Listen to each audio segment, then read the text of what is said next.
নমস্কার বন্ধুরা, ছোট্ট একটি মোটিভেশনাল কাহিনী। একদিন দুই ভাইকে তাদের মা বলল দোকান থেকে একটি সুই কিনে আনার জন্য। তারা দুই ভাই দোকানে গেল সুই কিনে আনতে। তারা একটি সুই কিনলো। কেনার পর সেই সুইটি বয়ে বাড়ি কে নিয়ে যাবে তাই নিয়ে তাদের ভিতরে লড়াই শুরু হলো। একজন আরেকজনকে বলল তুই নিয়ে যা, আর আরেকজন বলল না না তুই নিয়ে যা।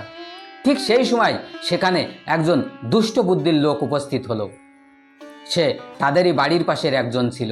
সেই দুষ্ট লোকটি বলল, দাঁড়া, আমি তোদের এই সমস্যার সমাধান করে দিচ্ছি। এই কথা বলে সেই দুষ্ট লোকটি বড় একটি কলা গাছ নিল, নিয়ে দুই ভাইয়ের ঘাড়ের উপরে উঠিয়ে দিল, আর সেই সুইটি নিয়ে ঠিক কলা গাছের মাঝখানে পুঁতে দিল।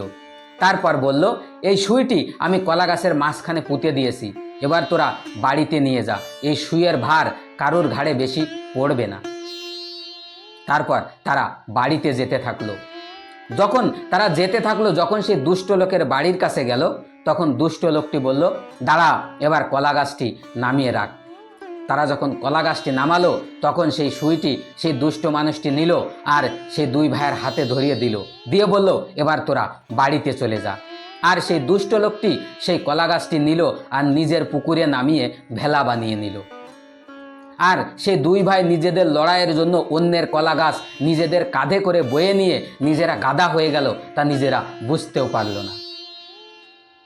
তো বন্ধুরা, এই ছোট্ট কাহিনী থেকে আমরা কি শিখতে পারি? যে ভাই ভাইদের ভিতরে কখনো যদি লড়াই থাকে, গণ্ডগোল থাকে, তাহলে সেটা নিজেরাই মেটানোর চেষ্টা করুন। কখনো তৃতীয় ব্যক্তিকে ডাকবেন না, কখনো অন্যকে ডাকবেন না সেই সমস্যা বা সেই লড়াইয়ের সমাধান করার জন্য। সেই ব্যক্তি কখনো আপনাদের লড়াইয়ের সমাধান করে দেবে না, বরং আরও প্যাঁচ লাগিয়ে দেবে। আর আপনার সমাধান তো হবেই না, মাঝ থেকে সেই আরও লাভ উঠিয়ে নিয়ে চলে যাবে। তাই সাবধান থাকুন আর নিজেদের ভাই ভাইয়ের লড়াই নিজেরাই সমাধান করুন। আর আমার এই ছোট্ট কাহিনীটি যদি ভালো লাগে তাহলে অবশ্যই একটা লাইক আর একটা সাবস্ক্রাইব করে বেল আইকন প্রেস করে দেবেন, যেন আমি আপনাদের সাথে জুড়ে থাকতে পারি।